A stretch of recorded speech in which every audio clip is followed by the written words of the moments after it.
mempersingkat waktu, bila ada pertanyaan untuk pemateri 2 bisa kita tahan terlebih dahulu ya. Nanti kita akan gabungkan dengan selanjutnya, pemateri selanjutnya kita tahan. Jangan lupa nanti ada door prize untuk bagi peserta yang bisa bertanya. Nanti kita ada sedikit door prize ya. Untuk selanjutnya langsung saja kita ke pemateri yang 3, yaitu Dr. Alin Yuanita SPPD MKes. Ini tentang hoax dan fakta seputar vaksinasi. Sebelumnya saya akan membaca tentang CV-nya beliau. Beliau lahir di Jambi pada bulan Oktober 1973. Alamat rumahnya ini adalah di Wonosobo, Jalan Ronggolawi, Longkrang, Wonosobo. Kemudian beliau berpendidikan dari SD sampai SMA berada di Jambi. Kemudian S1-nya mengambil S-nya ada di UGM. Kemudian mengambil program studi dokter spesialisnya berada di FK UGM serta mengambil S2-nya di FK UGM. Kemudian beliau juga berpraktek di RSUD Wonosobo dan RSI Wonosobo serta di praktek pribadinya. Beliau selain jadi dokter, beliau adalah sebagai salah satu YouTuber Wonosobo. Tepuk tangan dong yang mulia untuk beliau. Waktu dan tempat pada Dr. Alin kami persilahkan, waktunya 20 menit gitu. Terima kasih dokter ya, betul ya, di sini dong. Kan namanya moderator di tengah ya. Sini, jangan malu. Oke, siang ini sudah pada ngantuk, makanya udah pada 5 watt. Benar ya? Saya buka. Assalamualaikum warahmatullahi wabarakatuh. Oke, saya pembicara terakhir. Saya absen dulu. Di sini ada yang belum vaksin? Ada? Ada yang sudah vaksin? Tunjuk tangan. Belum? Belum? Oh sudah. Yang sudah 2 kali?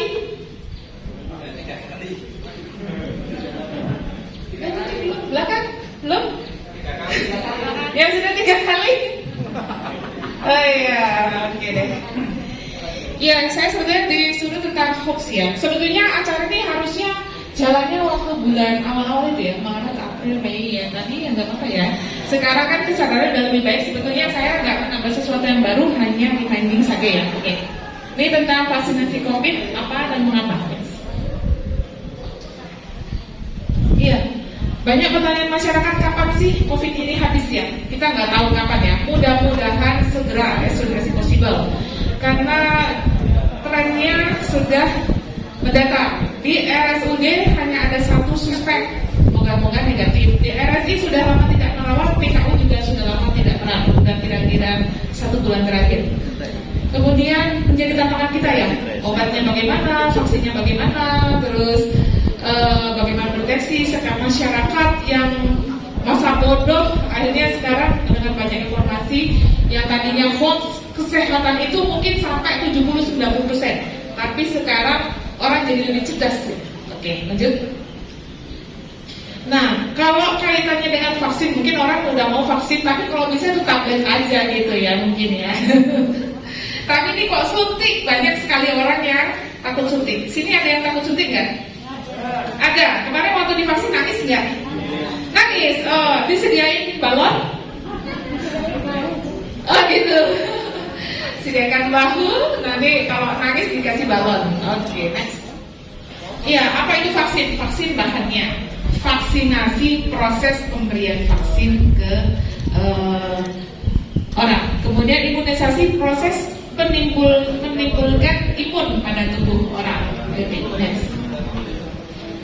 Jadi beberapa penyakit menular ini sudah ada vaksinnya, salah satunya COVID ini. Kalau penyakit yang lain itu ibu-ibu hafal banget. Kalau anak-anak yang umur 0 sampai 3 bulan, kemudian udah vaksin umur 9 bulan itu posyandu ya. Kalau bapak-bapak mungkin nggak mau tahu. Itu untuk penyakit menular yang sudah bisa divaksin.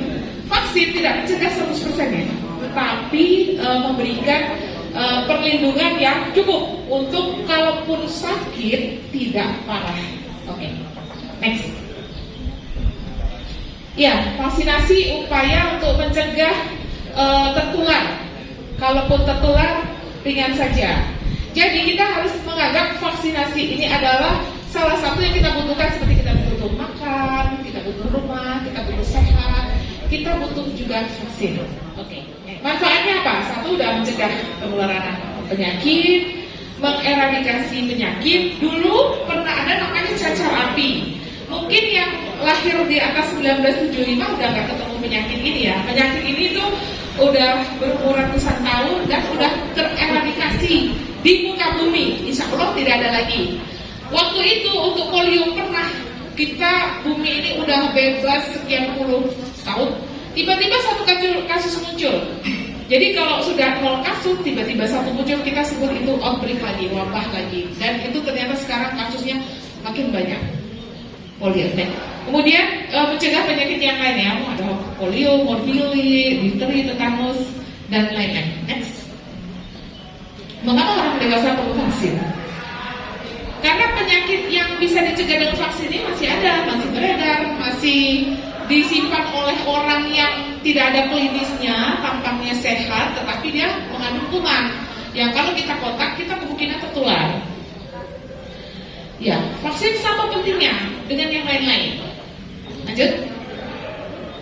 Vaksin aman dan efektif. Next. Iya, jadi jangan bilang, dokter yakin kalau saya vaksin, saya 100% tidak akan tertular. Cuma Allah yang bisa menjamin.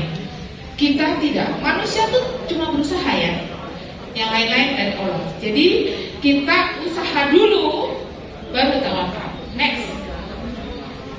Ya, bisa jadi vaksin itu bisa membeda antara hidup dan mati. Misalnya gini, ada bayi divaksin BCG, itu untuk mencegah TBC. Kemudian pada umur 4 tahun, dia kena flek. Kini ibu-ibu yang tahu istilah flek itu TBC pada anak-anak ya, pengobatannya 6-9 bulan, berat badannya nggak turun, nggak mau makan. Kalau anak-anak TBC nggak batuk, ya, cuma perkembangannya badannya kecil terus. Atau teman-temannya yang sudah sesuai garis hijau di KMS, dia masih garis merah atau bawah garis merah. Menjadi pembeda, ada orang yang terkena meningitis TBC, yaitu TBC yang paling berat. Nah itu resikonya mati kalau sampai tertular. Nah kalau kita di Indonesia, misalnya untuk kasus TBC, kita 95% orang Indonesia sudah terpapar, pernah kontak dengan kuman TBC, cuma tidak sakit. Karena saya lihat di sini adalah orang-orang yang sehat, jadi tubuh kita mampu melawan. Oke, next. Ya, jadi pencegahan penyakit akan mencegah keluarga, lingkungan keluarga ya. Next. Cakupan itu penting. Jadi kenapa Wonosobo masih di level 3? Karena cakupan vaksinasinya masih kurang gitu ya. Tapi mudah-mudahan kedepannya kita jadi turun level, artinya jangan tetap yang 5M masih jalan ya. Ya kalau jadi level 1 terus jadi merdeka, bebas, berperilaku primitif lagi seperti sebelumnya. Kecuali nanti dinyatakan oleh PBB bahwa kasus COVID sudah zero di seluruh dunia dan orang bisa bebas buka masker lagi. Mungkin itu one day kita harap. Oke, next. Ya. Riwayat vaksin sudah ratusan tahun yang lalu ya, dari Edward Jenner. Tapi sebetulnya dari dokter-dokter atau tabib-tabib di Turki, di India, itu waktu itu sudah mencoba melakukan vaksinasi juga. Nah, imunisasi orang dewasa di Indonesia baru tahun 2003. Kalau untuk anak-anak dari tahun 1970-an. Jadi kenapa kita sudah lama sekali nggak ketemu kasus tetanus pada orang yang berumur 50 tahun ke bawah? Karena waktu kecil udah divaksin tetanus, anti tetanus. Makanya orang yang kena tetanus itu biasanya udah lansia, udah dari 60, 70, karena waktu itu mereka belum terpapar vaksin. Tapi yang sekarang sudah, insya Allah semoga nggak ada lagi kasus tetanus ini seperti ini. Kemudian biaya. Nah biasanya untuk vaksin dewasa itu semua berbayar pribadi. Nah ini karena sedang outbreak di Indonesia, maka tanggung jawab pemerintah mungkin menurut undang-undang penyakit menular gitu deh, saya nggak paham, itu menjadi tanggung jawab dan di-free-kan. Mungkin kalau kita harus bayar vaksin baru 500.000, Bapak pikir nggak ya? 2 kali, anggota keluarga 5, 10, wah bisa berapa juta gitu ya. Tapi ini gratis, jadi harus kita datangi. Next. Ya, herd immunity itu sebuah tantangan, itu kekebalan kelompok. Tapi Kenapa sih sebetulnya di Singapura yang dia tuh udah lebih ketat dari kita? Mungkin angka vaksinnya udah 80%, 90% masih kena juga. Ya, nggak tahu.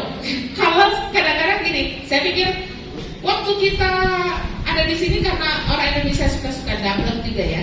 Jadi diubar KY malah terjadi imuniti alamiah gitu loh. Terpapar tapi kita kebal, kita nggak sakit. Tapi antibodi kita tumbuh. Jadi perbedaan antara vaksin yang aktif dan pasif ya. Vaksin misalnya yang aktif itu disuntikan misalnya gitu. Kalau yang pasif terpapar alamiah itu antibodi yang ditimbulkan itu setara dengan beratnya penyakit kalau dia sembuh. Jadi kalau kita divaksin dengan kita terpapar langsung, antibodi kita lebih banyak kalau kita terpapar langsung oleh penyakit. Tapi siapa mau ambil resiko ya? Karena risikonya bisa meninggal. Oke, next. Ya, ini yang di gambar ini kalau misalnya yang biru itu masyarakat sehat tapi tidak divaksin. Kemudian ada satu orang yang membawa penyakit, maka grupnya akan menjadi merah semua, artinya tertular. Nah, kalau yang gambar di bawah dengan imunisasi, maka orang yang tidak diimunisasi yang berada di antara orang yang sudah diimunisasi kemungkinan juga tetap sehat, tidak tertular. Karena mungkin yang terpapar pertama Bapak sudah divaksin ya, ada orang terus menularkan ke Bapak kebal, terus Bapak ke rumah, mungkin ada orang tua yang di rumah udah sepuh, tidak waktu itu mungkin belum divaksin, tapi ada tetap sehat karena Bapak sudah divaksin, tidak sampai sakit, gitu. Bisa seperti itu. Oke, next. Iya, jangan lupa tetap itu 5M dikerjakan. Karena ini sudah 1,5 tahun lebih, hampir 2 tahun kita bergumul dengan COVID ini.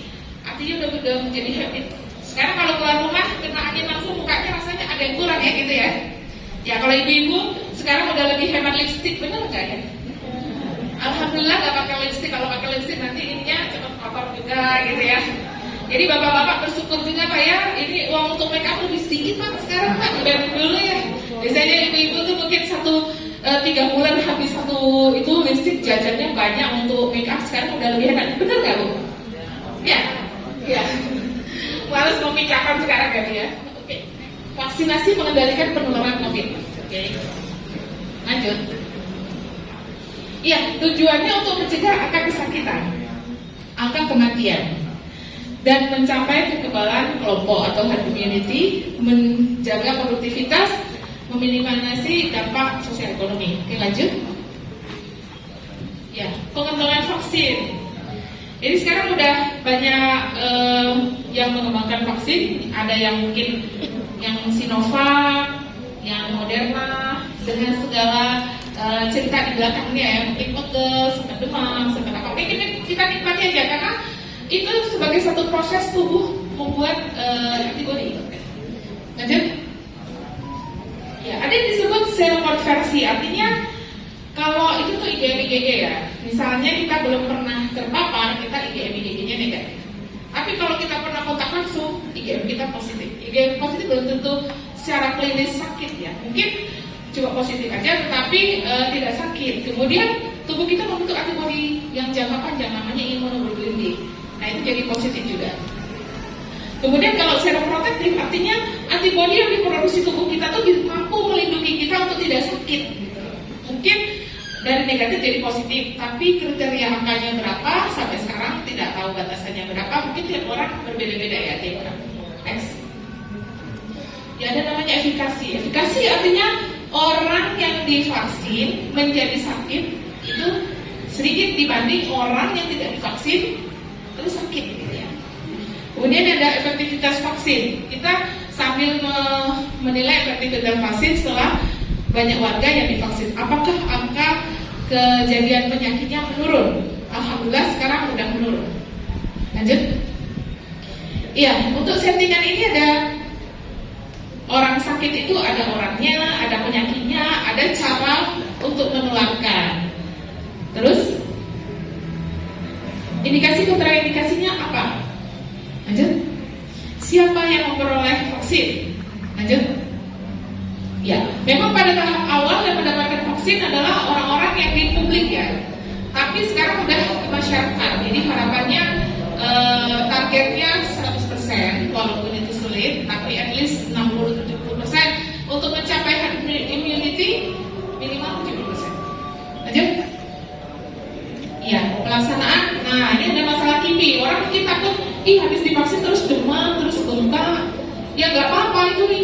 gitu loh. Seperti anak kita kalau lagi divaksin kadang-kadang malamnya agak anget gitu ya. Itu tandanya tubuhnya membuat reaksi. Ya. Lanjut. Ya, kemarin saya dengar di TV bahwa Balai POM sudah menyetujui vaksin untuk anak usia SD 6 sampai 11 atau 12 tahun. Tapi IDAI belum mengeluarkan rekomendasi. Jadi kita tunggu rekomendasi dari Ikatan Dokter Anak Indonesia.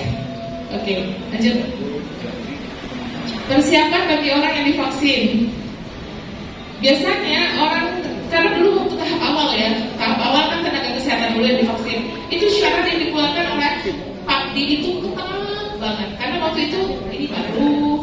Jadi waktu itu yang jadi trial untuk kita yang di kesehatan. Apakah nanti ada masalah selanjutnya? Ternyata habis itu syarat-syaratnya dikurangi dengan sangat banyak. Intinya cuma satu, yaitu alergi dengan bahan vaksin. Yang lain-lain enggak. Kecuali itu enggak banyak, dikit aja. Penyakit kronis yang hebat, yang berat ya. Misalnya sedang mondok, susah napas banget, kakinya buka banget, kalau lagi mondok ya jangan vaksin. Nanti kalau sudah stabil, bukan artinya seumur hidup dia nggak boleh vaksin, salah ya. Kemudian pasien-pasien yang di rumah sakit, yang di poliklinik, yang diabetes, hipertensi, gangguan ginjal, apakah seumur hidup mereka tidak vaksin? Enggak. Mereka sekarang boleh vaksin karena kondisinya stabil. Jadi bukan dilarang. Dulu pernah bilang kalau alergi ini nggak boleh. Enggak. Alergi hanya boleh satu. Alergi yang tidak boleh adalah alergi dengan bahan vaksin itu aja. Kalau alergi makan udang, makan tempe bacem misalnya kalau ada, nggak masalah itu.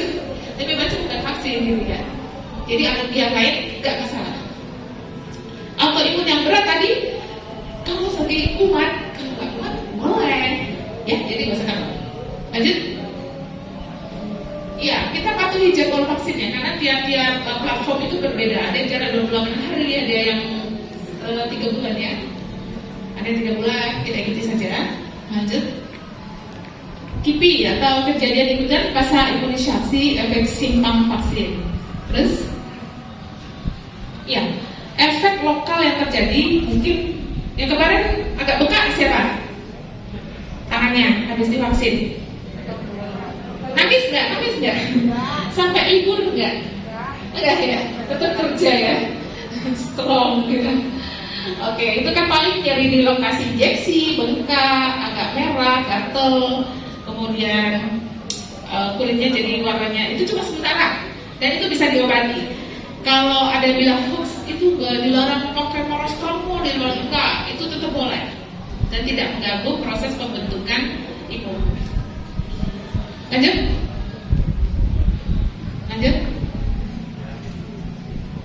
Ya, semakin sukses kampanye vaksinasi, maka semakin berkurang jumlah penyakit yang bisa dicegah dengan vaksinasi tadi ya.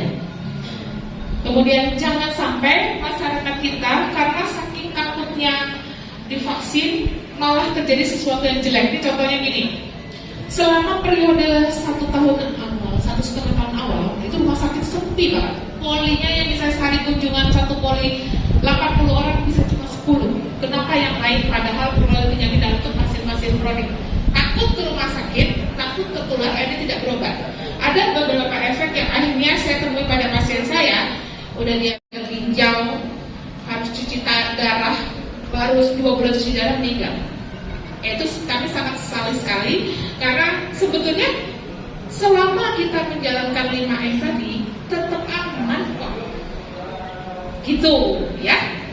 Jadi saya yakin yang di sini semua terpilih karena mewakili organisasinya dan menjadi tokoh yang akan menyebarkan informasi bahwa aman ke rumah sakit, aman ke puskesmas sepanjang pakai masker. Oke. Lanjut. Ya, di sini ada ini ya, tahap 1 prevaksin. Sebelum divaksin ini angka kejadiannya tinggi. Tahap 2, cakupan vaksin meningkat, maka penyakitnya turun. Tahap 3, ini ada orang pada nggak mau vaksin, bolos, lepas lagi masker. Jadi lagi ada kasus kejadian luar biasa, KRB. Kemudian tahap 4, Pemda berusaha, puskesmas berusaha, dinas berusaha. Ayo vaksin, ayo 5M lagi, turun lagi kasusnya. Nah, tahap 5 kita harap eradikasi, semoga tidak lama lagi ya. Tapi pengalaman sebetulnya dunia ini setiap 100 tahun ada satu pandemi. Tahun sebelum kita, 100 tahun yang lalu adalah pandemi flu Spanyol, Spain flu. Nah itu berjalannya 4-5 tahun, kita tahun kedua. Semoga gak sampai 4 atau 5 tahun ya. 2 tahun, jangan dikasih ulang tahun lagi tuh corona ya. Cukup segitu aja. Oke, lanjut. Untuk memastikan diterimanya ya udah ada pemantauan KIPI di kita ya, di follow up. Makanya di setiap habis vaksin tuh ada PIC, nomor yang bisa dihubungi jika terjadi sesuatu. Dan kalau sampai harus mondok itu ada dibantu untuk mondoknya free. Tapi yang terkait ya biasanya sih enggak masalah gitu. Next. Ya, KIPI harus dipantau, itu tanggung jawab pemerintah ya. Kita memantau semua kejadian terkait KIPI ini. Lanjut. Iya, kadang-kadang kita menuduh ini gara-gara vaksinasi, padahal mungkin belum tentu juga ya. Artinya gara-gara vaksinasi adalah kalau terjadi salah prosedur, harusnya dia sekian cc jadi sekian cc, atau vaksinnya udah expired, itu terkait vaksin, atau vaksinnya salah treatment, atau salah lokasi suntik, salah cara penyuntikan. Tapi yang lain sebetulnya itu reaksi apa ya? Ikutan. Jadi misalnya gini, ada orang pulang dari vaksin terus tengah jalan kecelakaan. Apakah itu KIPI? Iya, kejadian ikutan pasca imunisasi. Habis dia divaksin pulang di jalan dia tabrakan gitu loh. Apakah itu KIPI? Jadi itu bisa termasuk KIPI tapi tidak terkait sebab akibat, gitu ya. Ya, kejadian pasca tetapi tidak terkait bahwa karena gara-gara dia itu kan terus dia kecelakaan, nggak, itu nggak ada hubungannya. Lanjut. Ya, KIPI apakah sama dengan efek samping? Jadi kalau menyebarkan ke masyarakat tetap ada mungkin yang terasa setelah vaksin, tetapi itu aman. So far so good, masih bisa ditoleransi. Dan kita siapkan aja obatnya, siapin paracetamol. Jadi nggak usah takut dibilang nanti kalau paracetamol nanti antibodinya nggak terbentuk, enggak. Itu hoax ya. Apalagi hoax yang aneh-aneh ya. Bilang bahwa kalau disuntik itu ada microchipnya, apaan sih gitu. Orang speknya aja kecil, isinya setengah cc, gimana cara masukin microchip, padahal itu kan cairan gitu. Dan herannya banyak orang termakan juga gitu ya. Akhirnya kita harus cerdas dengan informasi apakah ini hoax. Kadang hoax itu berperilaku agak pinter gitu. Misalnya obat yang membunuh virus corona, 1, rebus bawang merah bawang putih selama 10 siung, minum airnya maka akan mati COVID-nya ya. Nggak ada, itu hoax. Perutnya sakit ya kepedesan ya. Itu kayak ditambahin cabai jadi sambal, jadi diulek kasih sekalian tomat ya. Jadi sambal tomat gitu ya. Oke. Ya lanjut. Ya ini lanjut aja. Vaksin COVID itu baru. Jadi semua kita berjalan lah ya bareng-bareng. Semoga segera habis lah. Tapi tetap kita jalankan vaksinasi, kita dukung untuk program pemerintah untuk mewujudkan herd immunity yang 70% se-Indonesia. Lanjut. Ya, tokoh masyarakat yang ada di sini jadi agent of change, agent perubahan yang bisa memberikan informasi positif. Jadi yang kalau ditanya hoax ini gimana? Tanyakan sesuatu pada ahlinya. Kalau kita serahkan pada bukan ahlinya, maka itu menjadi hancur karena informasi yang disampaikan sampah jadinya ya. Jadi kalau bisa ada sesuatu diragukan, tanya pada ahlinya. Jangan tanya sama orang yang tidak ada kapasitas dan kapabilitas untuk menjawab itu ya. Oke. Lanjut. Ya, jadi saya nggak sampai 20 menit ini dokter Yayan ya. Pasti ya, 10 menit selesai ya. Oke. Oke, kesimpulan. Untuk mempercepat penanggulangan COVID, salah satu upayanya adalah vaksinasi.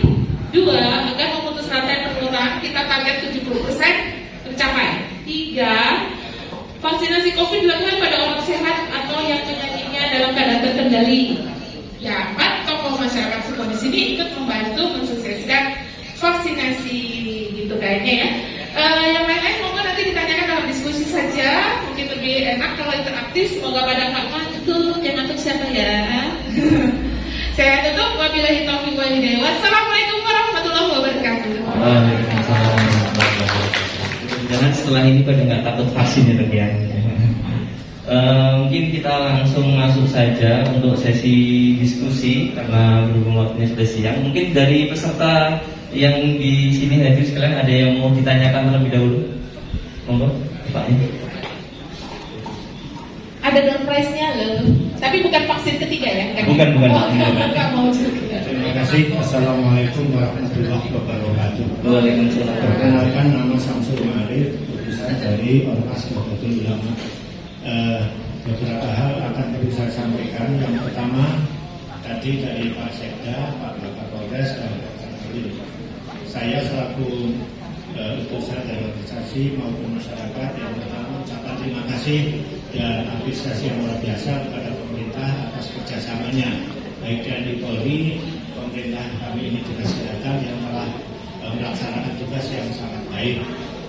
Selanjutnya tadi Pak Kapolres menyampaikan bahwa tugas melindungi kepada bangsa rakyat semua Indonesia adalah kewajiban pemerintah.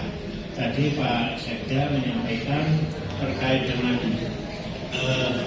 link untuk mencari vaksin, silahkan siapa saja. Saya mohon masyarakat itu sebetulnya mengikuti apa yang menjadi kebijakan pemerintah. Untuk itu terkait dengan anggaran, terkait dengan link untuk mendapatkan vaksin untuk datang ke Wonosobo karena baru 48% kan untuk 70 masih agak lama. Untuk itu sekali lagi kami selaku masyarakat intinya mengikuti apa yang menjadi kebijakan pemerintah.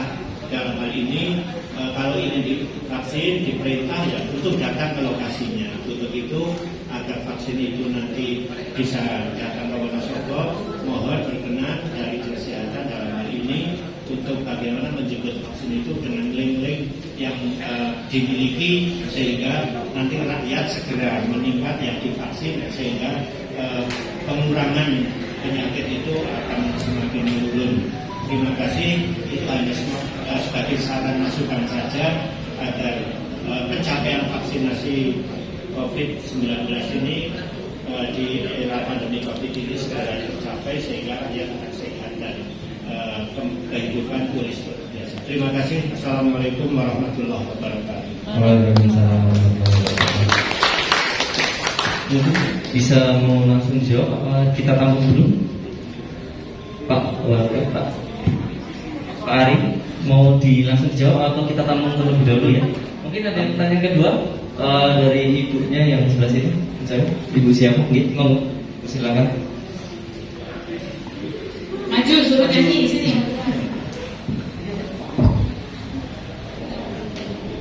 Jadi, terima kasih banyak. Saya Astin dari Masyarakat Anti Fitnah Indonesia, Ibu. Jadi hari ini saya surprise ketika tadi Bu Ade menunjukkan bahwa sebetulnya informasi sampah tentang COVID, tentang vaksin itu di data kita itu menempati 35% di antara pokok yang lain. Artinya itu luar biasa. Dan kemarin juga sempat membuat masyarakat banyak yang takut untuk vaksin gitu. Nah, mungkin izinkan saya untuk mengenalkan bahwa sebetulnya di komunitas kami sudah ada di Indonesia, Bu, ada di 20 kota di Indonesia, di Wonosobo juga ada. Artinya mungkin Bapak Ibu teman-teman yang ada di sini kalau mungkin kesulitan misalnya mau tanya tentang ini kok atau tidak bisa tentang informasi kesehatan, nggak mungkin mau tanya ke Bu Arlin, nggak mungkin mau tanya ke Pak Kadin kesehatan, itu sebetulnya sudah banyak banget kanal-kanal yang disediakan oleh kami, juga disediakan oleh teman-teman dari media mainstream, baik itu AJI, Aliansi Jurnalistik Indonesia maupun dari Kementerian Kominfo gitu. Sebetulnya banyak banget kanal-kanal yang bisa untuk cek fakta itu. Kemudian yang kedua, saya kemarin takziah Bu, dan di antara ratusan orang itu hanya saya yang memakai masker. Nah, saya dilihat kayak orang aneh itu. Nah, yang mau saya tanyakan adalah, karena di beberapa media juga dikatakan bahwa ada kemungkinan dari gelombang ketiga gitu. Nah, apa yang sudah dipersiapkan oleh mungkin Pak dari Polres juga, karena seperti tadi yang kondisi di masyarakat sudah sangat merasa hari ini aman gitu, kemudian membuat saya juga agak deg-degan, dan apa juga yang akan atau sedang dipersiapkan oleh Dinas Kesehatan atau teman-teman tenaga medis. Demikian, terima kasih. Assalamualaikum warahmatullahi wabarakatuh.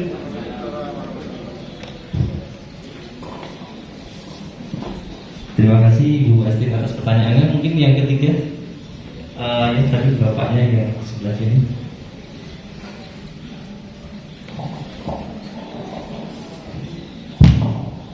Baik, Assalamualaikum. Saya Ida Agus dari Karangtaruna Kabupaten Wonosobo. Alhamdulillah hari ini saya mendapatkan banyak sekali pencerahan dari berbagai narasumber, terutama Pak Sek, terus Pak Waka dan Bu Arlin yang saya sering banget kita ketemu ya. Saya sudah namanya tulisan staff mungkin ya Bu Asti, Bu Arlin. Begini Dok, bahwa saya lebih menyoroti adanya sikap masyarakat sekarang ini mulai abai. Tadi Mbak Asti bilang katanya dari sekian banyak orang yang aja hanya dia masker gitu. Dan itu juga banyak sekali terjadi di pasar misalnya. Saya setiap akhir pekan kadang-kadang sering melihat di pasar pagi. Jadi minoritas orang-orang yang menggunakan masker. Misalnya saya sama pasangan ke pasar ini kok jadi minoritas banget gitu kan. Dan seolah-olah memang ketika ditanya COVID itu selewat lah gitu kan.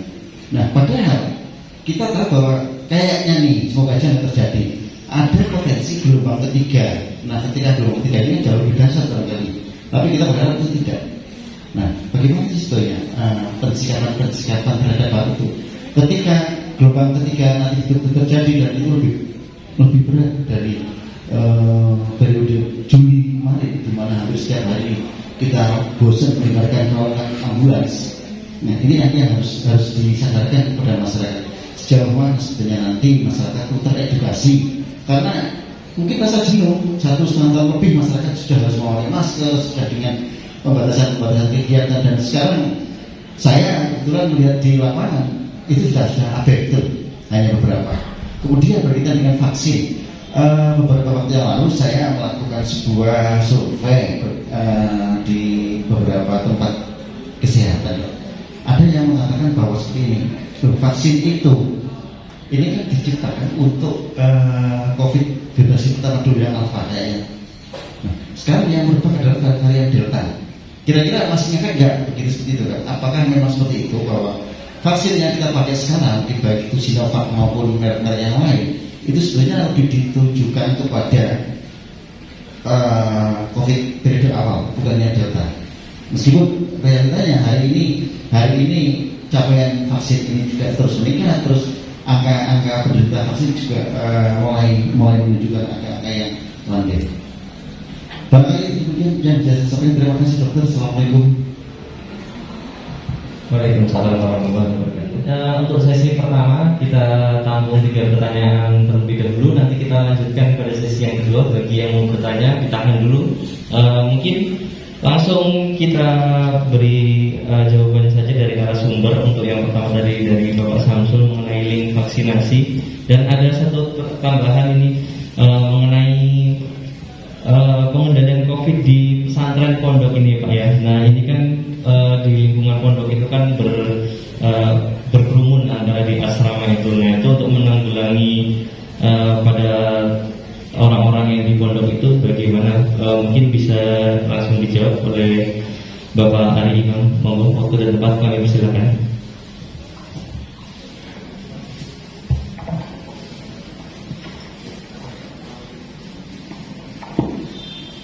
Baik, terima kasih. Bapak siapa tadi? Pak Samsul. Bapak Samsul. Yang pertama, ucapan terima kasih tadi disampaikan oleh Pak usul, melakukan apresiasi. Ya, semoga nanti dari pihak polisian lebih giat, lebih keras lagi dalam mengantisipasi penyebaran COVID.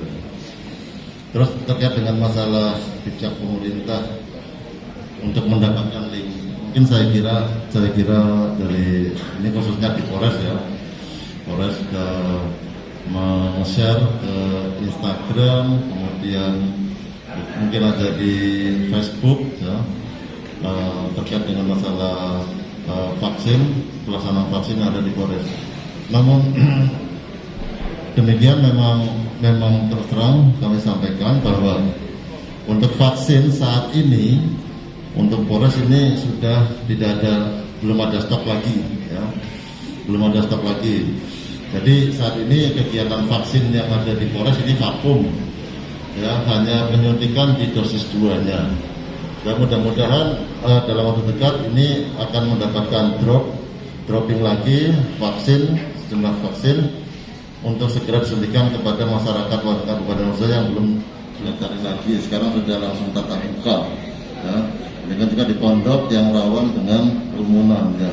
Paling tidak kami melalui Kapolsek kemudian memerintah kepada Babin Kamtibmas, memang kegiatan kesehariannya Babin Kamtibmas, perintah dari pimpinan agar tetap melaksanakan himbauan sosialisasi, kemudian juga secara langsung melakukan pengawasan kepada pondok pesantren atau santri-santri, demikian juga masyarakat yang lain ya.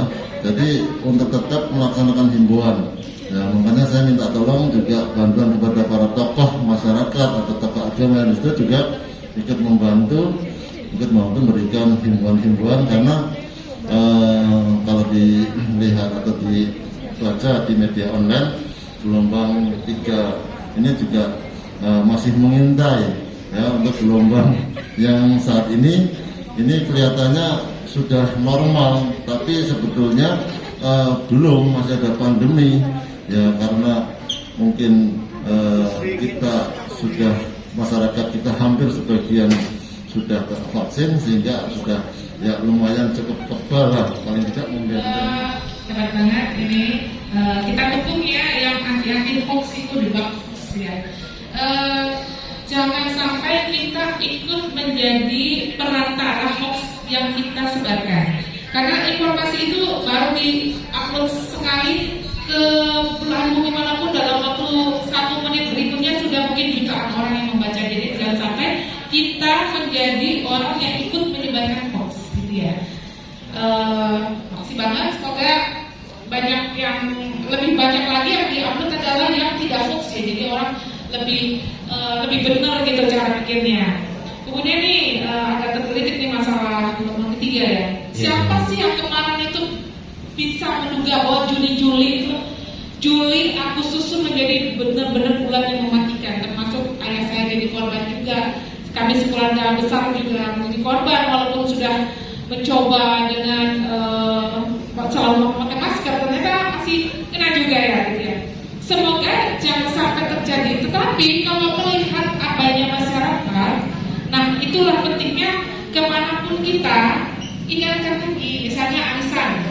Ibu-ibu mesti ada arisan di RT lah, RW lah, arisan desa wisma lah. Mungkin ibu sendiri yang pakai itu, tapi langsung ingatkan, ayo sekarang semua pakai. Belum tentu yang tidak pakai itu tidak sakit, belum tentu yang pakai itu sakit gitu ya. Maskerku melindungimu, maskermu melindungiku. Jadi ini untuk Mas Ida Lucia. Apapun makanannya, minumnya, dan botol, nah itu terang. Apapun variannya, alfa, beta, delta, theta, eta, gamma, whatever varian, sama perilakunya, 5M. Gitu ya. Apakah vaksinnya ini bisa melindungi yang lain, vaksin varian yang lain? Tentu bisa. Karena yang diambil bukan ini, ada partikel yang dikenali oleh tubuh kita. Karena corona itu walaupun dia virus RNA, artinya gampang sekali berubah muka, berubah wajah, tadinya warna merah, besok jadi pink, besok jadi hijau. Tetapi poin intinya itu masih sama gitu. Nah yang di dalam vaksin itu adalah poin inti itu, jadi tetap akan dikenali. Dan terbukti memang yang udah vaksin vaksin dibanding yang tidak vaksin tetap lebih sehat, efikasinya kan memang terbukti. Yang udah vaksin kalaupun tertular, biasanya kita waktu itu di rumah sakit RSUD Wonosobo sendiri mungkin yang udah menjadi LC lulusan COVID itu sekitar 70% mungkin. Termasuk saya. Yes, Iya. kita berdua. Kita LC ya. LC. Dari Ikatan Dokter Indonesia sendiri yang sudah tertular itu sekitar 60-70, walaupun kita sudah pakai sesuai itu, tapi tetap juga. Oke. Jadi jangan sampai jadi gelombang ketiga ya Allah. Jadi saya ngeri banget itu betul-betul kemarin itu nightmare betul ya, night terror. Jadi kita tiap hari ada ambulan guling-guling, di musola innalillahi terus ya, banyak berita-berita di Facebook tiap hari kita sampaikan itu berduka cita. Oke, semoga jangan sampai ya. Gitu ya Mas ya. Pak Kapolres, saya mau tanya, boleh ya? Boleh mau. Dulu kalau COVID itu Polri itu sering mengadakan razia-razia. Waktu itu karena saya dari Jogja, hampir setiap weekend saya ke Jogja, pulang itu saya lewat terminal Mendolo itu ada razia masker. Tapi udah 1 tahun terakhir kok nggak ada. Padahal orang tuh kalau lihat, razia, masker mana? Nggak seperti itu. Itu mungkin kalau usul boleh razia-kan lagi maskernya. Jadi razianya bukan untuk SIM-nya lagi, tapi lebih ke maskernya dulu ya. SIM juga. SIM juga ya. Tapi karena sekarang ini belum selesai, jadi jangan sampai orang hospitalisasi ini, Pak. Kita di rumah sakit tuh udah udah bosan juga maunya sih semua orang sehat, karena banyak yang menjadi kita rawat tuh seperti saya merawat ayah saya sendiri, saya udah merasakan jadi korban gitu. Jangan sampai lah itu terjadi ya, gitu ya. Ya Pak, ya makasih ya Pak. Saran dari Dok ya. Ya. Saran atau pertanyaan? Saran dan sugesti usul Pak. Oke. Mungkin mau menanggapi Pak, untuk sarannya bisa untuk dilakukannya ini untuk lebih ketat lagi kita supaya masyarakat ini tetap pada prokesnya Dok. Baik, terima kasih tadi yang disampaikan oleh Pak Dokter Ibu Dokter Arlin ya, terkait dengan masalah razia. Memang kalau kita lihat saat ini masyarakat sudah sangat bebas ya kalau saya sudah tidak menggunakan. Ada lah sebagian masyarakat tidak menggunakan masker, bahkan ada yang percaya kalau COVID itu ada di sekitar kita. Ya, walaupun ini kita sudah agak sedikit reda, kalau kita lihat di BLK kemudian di rumah sakit tempat itu pasien COVID sudah mulai berkurang, ya, sudah mulai. Tapi kita tetap antisipasi gelombang ketiga akan mengintai. Kemudian kami itu setiap 1 minggu sekali menandatangani surat perintah terkait masalah operasi justisi. Operasi justisi paling ya nanti saya sampaikan Bu ya ke Bu Dokter, ke anggota. Kalau selama ini yang dilaksanakan oleh anggota Polres, operasi justisi itu hanya sekedar mungkin patroli, melintas saja secara formalitas mungkin, karena saya tidak bisa mengawasi secara langsung. Ya, harapan saya ataupun perintah saya pada saat sebelum berangkat operasi itu sebetulnya sudah dikasih arahan APP ya. Nah, nanti kamu lakukan himbauan di sini, berhenti kalau tidak ada masker. Kalau ulangi, kalau tidak ada warga masyarakat yang tidak menggunakan masker, ya kamu tegur, kemudian tolong disiapkan masker dari Polres dibawa untuk melakukan paling tidak edukasi pada masyarakat yang belum sadar ya, atau masyarakat yang menganggap bahwa COVID ini sudah tidak ada. Kemudian untuk razia pun sebenarnya harus dilaksanakan. Kegiatan malam pun sebetulnya juga kita melakukan patroli malam juga melaksanakan kegiatan. Itu juga himbauan kepada masyarakat atau para masyarakat yang sedang mungkin makan malam ataupun mungkin lagi bersantai di alun-alun dan sebagainya, itu akan teguran. Memang selama ini untuk operasi razia masker memang sudah berkurang, tetapi himbauan sebenarnya tetap kita laksanakan di daftar himbauan kepada masyarakat. Ya, untuk masker saran ibu nanti daftar tetap saya sampaikan kepada Bapak Kapolres untuk segera diadakan lagi lah, minimal di perbatasan paling tidak, karena memang himbauan atau perintah langsung dari Bapak Presiden pakai masker ya. Selama ini kan COVID sudah menurun, tetapi masker jangan sampai kita lepas dari masker. Dan nanti kita akan laksanakan untuk kita tingkatkan atau kita giatkan kegiatan rahasia masker. Nanti saya sampaikan pada Bapak Kapolres dulu ya, Bapak Kapolres. Mungkin karena nggak ada punishment-nya juga Pak. Kenapa? Nggak ada hukumannya Pak. Nggak ada hukumannya? Iya kan cuma dikasih ayo, himbauan itu kan ayo yang nggak mau udah gitu kan buat aja gitu. Iya. Mungkin besok jadi Memang punishment. Besok dikasih hukuman. Iya, dulu kan kalau nggak pakai masker suruh nyapu jalan atau paling tidak ada denda di perdana nggak pakai masker, kan? Kemudian disuruh menyanyikan lagu Indonesia Raya. Ya, ini sementara kalau ya lengah kita ya, nanti terus kita giatkan lagi untuk rahasia masker terutama. Kalau untuk kegiatan himbauan patroli kita tetap laksanakan, tetap jalan. Tapi karena kita juga kemarin juga mendapat surat setiap bulan dari Pemda untuk Satpol PP yang mohon bantuan tenaga tugas untuk kegiatan patroli bersama Satpol PP, dan sebagainya tetap masih ada. Jadi itu mungkin itu tergantung perhatian kembali, nanti akan saya sampaikan pada Pemda untuk lebih aktif lagi. Ya. Semoga kita tidak kendor ya Pak ya, Iya, maskernya semangat. tetap ketat ini. Siap. Terima kasih Bapak Ari. Mungkin ini sesi pertanyaan yang kedua. Mungkin ada 2 pertanyaan. Yang dikatakan tadi oleh Mbak Astin, masyarakat ini sudah mulai lengah. Saya harapannya Pemda, Satgas, Nakes dan lain sebagainya, TNI Polri ini tidak lengah. Karena di acara Genduren dari 300-an orang lebih yang pakai masker itu hanya saya. Jadi saya kelihatan seperti alien kalau aneh gitu. Berikutnya saya punya usaha yang setiap hari ini bahasanya ketemu dengan klien 200, kalau akhir pekan sama awal pekan sampai 300-an lebih. Ini juga kadang was-was ketika melihat plat luar Wonosobo, mereka itu beberapa tidak memakai masker, baik motor maupun mobil. Nah, saya mohon Bapak TNI Polri, ini juga seperti tadi Bu Arlin, pengawasan di pintu masuk Wonosobo ini juga perlu diperketat lagi.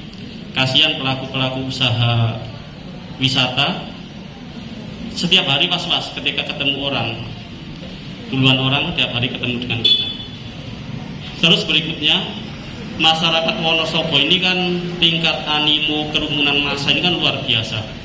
Baik kegiatan agama, kegiatan sosial, kegiatan budaya, atau kegiatan pemerintah, sering kumpul-kumpulinnya luar biasa. Di saat-saat ini, secara diam-diam mereka sudah sebagian melaksanakan itu. Nah, yang saya tanyakan, kira-kira kapan kegiatan itu bisa legal, bisa diizinkan kembali oleh TNI Polri dan apa syaratnya? Berikutnya, berkaitan dengan pondok pesantren, kita sudah beberapa kali kerjasama baik dengan Pak Muji di Polri, di Polres, terus di Satgas maupun di Dinas Pak Heri ya. Terakhir, kemarin kita melaksanakan vaksinasi khusus santri-santri di tanggal 22 Oktober. Yang daftar 480, karena pesertanya campur dengan umum, tidak tahu yang masuk berapa. Di beberapa pesantren ini sudah gencar terhadap vaksinasi. Bahkan ada beberapa pesantren yang ketika santrinya pulang, dia mau kembali ke pondok itu harus sudah vaksin. Itu sudah ada beberapa pondok seperti itu. Jadi anggapan bahwa pondok ini rendah vaksinasinya, saya kira tidak. Terus berikutnya, saya itu ketika mau ke dokter gigi, mau scaling, itu kan suruh tes antigen dan lain sebagainya. Kemarin mau keluar kota menggunakan transport umum, itu juga dianjurkan untuk PCR. Nah, di media sosial saya beberapa kali mendengar hoax atau melihat hoax bahwa ada hoax seakan-akan masyarakat itu kena pranknya harus disuruh vaksin, tetapi ketika mau bepergian masih disuruh PCR. Nah ini gimana alasannya sudah vaksin tetapi ketika mau bepergian harus tetap vaksin, termasuk ketika sudah vaksin mau bepergian menggunakan transportasi umum harus PCR. Terus hoax berikutnya ini adalah kaitan dengan hoax-hoax yang efek samping dalam waktu dekat reaktif ini sudah terbantahkan karena saya vaksin sudah beberapa bulan lalu juga sekarang aman-aman saja. Ini saya pernah melihat hoax ini kaitannya bahwa efek sampingnya nanti 8 tahun lagi dan lain sebagainya. Nah ini mohon penjelasan kira-kira benar tidak hal seperti itu. Yang terakhir, bahwa aktivitas yang luas, yang aktivitasnya gencar ini kan milenial. Kaum milenial ini kan luar biasa aktivitasnya. Sedangkan di beberapa kaum milenial yang mendominasi di medsos, terutama TikTok, ini banyak milenial yang bahasanya itu mereka bangga belum vaksin dan sebagainya. Di desa juga sama. Pada bulan Juli ikut sakit massal itu tapi tidak berani periksa. Terus ketika ngerokok bareng itu bilangnya enggak vaksin, enggak apa-apa, saya aman. Juli saya kena, nyatanya sekarang masih hidup. Nah ini perlu ada publikasi, promosi, sosialisasi yang lebih gencar kepada kaum milenial maupun pada mereka-mereka yang belum percaya dengan vaksin. Kira-kira itu yang bisa kami sampaikan, kurang lebihnya mohon maaf. Wallahul muwaffiq ila aqwamit thoriq. Assalamualaikum warahmatullahi wabarakatuh. Ada itu banyak sekali di masyarakat beredar, misalkan ada orang terkena rematik kemudian dia ikut vaksin, tiba-tiba dia itu persenjaannya tambah kaku, kemudian ada juga yang mengatakan itu sampai meninggal dunia. Apakah hal-hal tersebut yang paling tidak mumpung kita ketemu kan mungkin dari kipi-kipi yang terjadi di Kabupaten Wonosobo ini bisa diperlihatkan kepada kita atau diberikan gambaran, karena kan ini juga berpengaruh nanti ketika di masyarakat ternyata ada kabar seperti itu, nyatanya tidak ada, misalkan seperti itu. Ya mungkin diberikan penjelasan mengenai kondisi-kondisi hal yang bisa mendorong masyarakat, terutama kaum-kaum yang mungkin lansia, sehingga mereka itu takut ketika melakukan vaksin. Mungkin itu dari saya. Kurang lebihnya maaf. Wassalamualaikum warahmatullahi wabarakatuh. Waalaikumsalam warahmatullahi wabarakatuh. Terima kasih. Mas siapa tadi yang Mas Topo? Usahanya apa Mas kalau saya boleh tahu? BBM bensin. Terus yang ini di arah ke Dieng. Baik, terima kasih ya. Terkait dengan masalah penggunaan masker memang kalau dilihat yang secara kasat mata kita dilihat di lapangan ada beberapa warga masyarakat yang tidak mengindahkan ya. Jadi kalau tadi sarannya Bu Dokter yang baik perlu kita giatkan lagi terkait dengan razia masker, karena biar menimbulkan efek jerah juga. Karena apa? Untuk masyarakat di Kabupaten Wonosobo khususnya yang menggunakan sepeda motor, misalkan suara brong, suara buan, knalpot kencang, itu kan juga kita lakukan razia, sehingga masyarakat yang lainnya pun akan berpikir, oh ternyata menggunakan motor dengan knalpot brong tidak boleh ya, ditilang. Nah, demikian juga dengan masker. Tadi kalau bisa mungkin usaha ini, mungkin ada yang punya usaha di Dieng misalkan ya, tempat pariwisata seperti Batu Angkruk itu kan milik perorangan pribadi, kemudian ada di Telaga Menja dan sebagainya. Ya pengelolaannya kalau melihat masyarakat itu datang tidak menggunakan masker, ya jangan berpikiran masalah untung, suruh pulang, ya, atau paling tidak ada masker di warung terdekat, beli masker. Karena saya lihat juga banyak sekali para pengunjung di Yangon tidak menggunakan masker. Kita melaksanakan rahasia terus menerus, tapi juga dan masyarakat juga kesadarannya juga tidak tinggi, ya, masih kurang, ada yang merasa meremehkan dan sebagainya. Sehingga memang salah satu cara ya kegiatan rahasia. Tapi kalau cuma hanya teguran saja pun tidak menimbulkan efek jerah, ya. Makanya ini tetap kita harus bahas dengan mungkin penegakan perda lagi, tidak menggunakan masker, ada sanksi dendanya, atau perda itu sudah dicabut atau masih berlaku, ya, karena dulu pernah ada perda tidak menggunakan masker, denda 50.000 misalkan, atau menyanyikan atau membersihkan jalan, menyapu jalan sepanjang 100 meter menggunakan baju warna oranye atau tulisan di sini pelanggar prokes misalkan. Nah itu kalau masih ada perda itu kan bisa kita terapkan. Nanti saya sampaikan kepada pimpinan, mungkin ini perlu dirapatkan lagi karena tidak hanya tugas dari polisian, ya, sini juga ada dari Pemda, Satpol PP, ya, penegakan perda, karena di situ tidak ada pasal kalau tidak menggunakan masker kena pasal berapa, tilang atau gimana, tidak ada. Paling tidak menggunakan masker kemudian dicek surat-suratnya nggak lengkap, ya sudah kenanya tilangnya, maskernya tidak diperhatikan, ya. Jadi ini perlu kita rapatkan, rapat koordinasi tentunya dengan Forkopimda terkait dengan kegiatan rahasia di pintu masuk kota, ya. Wonosobo mungkin di terminal, kemudian di Sawangan, sebagainya yang kita perlu kegiatan karena sprint kegiatan operasi justisi itu hampir setiap minggu mesti ada kegiatan. Tapi kalau kegiatannya cuma seperti itu, berarti ini evaluasi bagi kami. Nanti akan kami teruskan kepada pimpinan. Demikian, Mas. Mungkin itu bukan hanya dari TNI Polri saja, ya Pak, ya. Jadi kita harus bekerja sama dengan masyarakat juga. Walaupun kita sudah memberi aturan yang sangat ketat, tapi kalau masyarakat tidak antusias itu sama saja, ya Pak, ya. Tetap bocor, ya. Jadi mungkin itu butuh kesadaran masyarakat juga untuk menaati prokesnya juga itu, ya. Kemudian mungkin lanjut ke pertanyaan berikutnya ini, Dr. Alin ini, Dok. Sudah vaksin nih, kok malah masih aja tetap suruh PCR. Kemudian ini ada hoax efek jangka panjangnya ini, kira-kira ada efek nggak sih ini setelah 8 tahun ke depan atau bagaimana ini?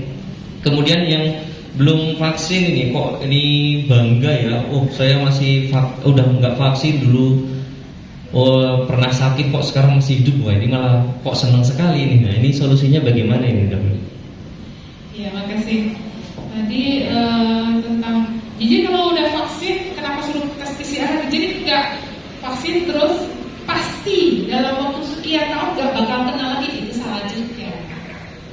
Jadi vaksin melindungi kita, tapi apakah kita pasti tidak akan tertular lagi? Tadi Pak One Andang bilang dia sudah 2 kali. Beberapa dokter juga ada yang sudah 2 kali. Jadi bukan saya sudah divaksin loh, apalagi saya sudah 3 kali gitu. Pasti saya nggak akan kena gitu, itu salah. Jadi secara itu ya ada yang bilang masalah politis, mereka yang jualan jangan PCR antigen gitu ya, kayak gitu ya. Tapi kaitannya itu sebenarnya tidak berhubungan. Jadi kalau udah vaksin, ya tetap kita beresiko untuk tertular lagi. Walaupun kalau tertular mungkin ringan saja. Kemudian dengan sapi 8 tahun lagi lah, itu juga lebih aneh lagi ya. Tapi ini kan vaksinnya baru ya. Kita tidak akan, saya bilang jamin 100 atau 1000% bahwa 8 tahun depan tidak akan sakit. Mungkin juga kalau sakit ada hubungannya gitu loh. Agak aneh aja memaksa vaksin ini 8 tahun yang lalu, mungkin tahun 2028 nanti 8 tahun yang lalu saya tuh vaksin Moderna 2 kali. Sekarang kaki saya kok dibuat jalan sakit, padahal yang buat saya sepuh gitu ya. Tidak ada hubungannya ya? Tidak ada hubungannya gitu. Oke. Kemudian yang milenial tadi ya. Sekarang kan banyak kewajiban-kewajiban yang dilakukan pemerintah, seperti mau masuk sekolah harus sudah vaksin. Jadi anak-anak yang milenial dia ngakunya itu berarti dia nggak sekolah, dia nggak kuliah. Walaupun saya beberapa kali menanyakan pada geng milenial ini, apa alasan kamu ikut vaksin? Saya pengen ke mall. Sekali aja saya vaksin, yang penting saya sudah dapat sertifikat gitu. Jadi mereka kadang latar belakang modusnya tuh bukan ingin sehat, tapi ingin ke mall gitu. Karena persyaratan ini. Karena persyaratan mall peduli lindungi harus dibarcode, kalau belum kamu nggak boleh masuk gitu ya. Ya kemudian untuk yang lain tuh di rumah sakit sebenarnya dijalankan siapapun yang masuk rumah sakit harus bermasker.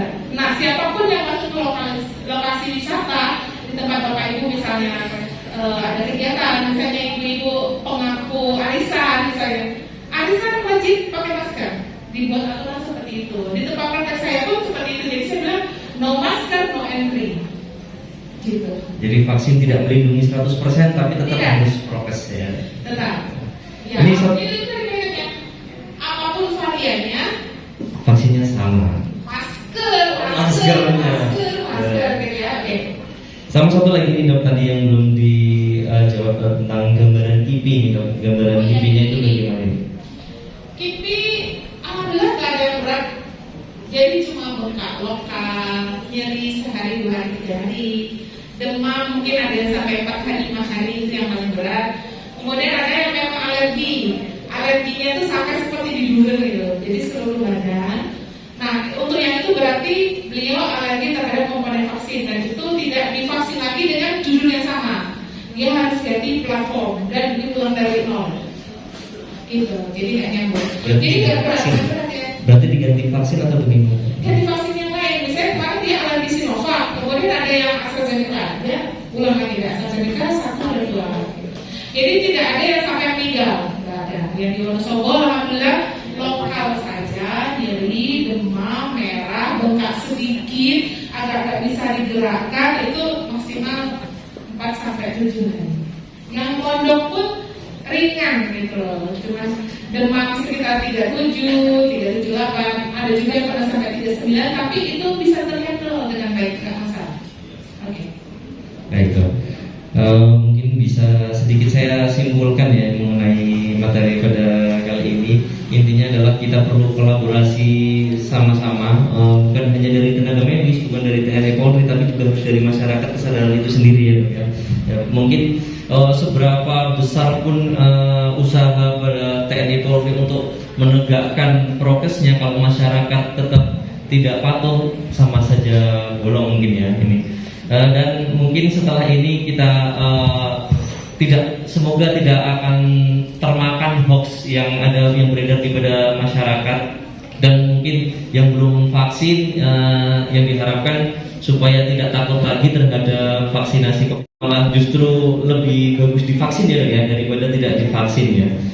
Mungkin itu yang bisa kami sampaikan, kurang lebihnya mohon maaf. Bila ada pertanyaan-pertanyaan yang belum bisa terjawab melalui webinar,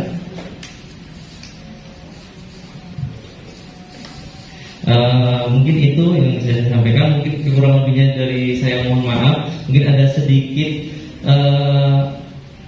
penghargaan untuk para pengisi materi, mungkin Dr. Arlin dengan Bapak Ari, langsung bisa disampaikan ini dari Ketua Panitia HKN. Mungkin bisa maju ke depan Bapak Ari dan Bu Ari.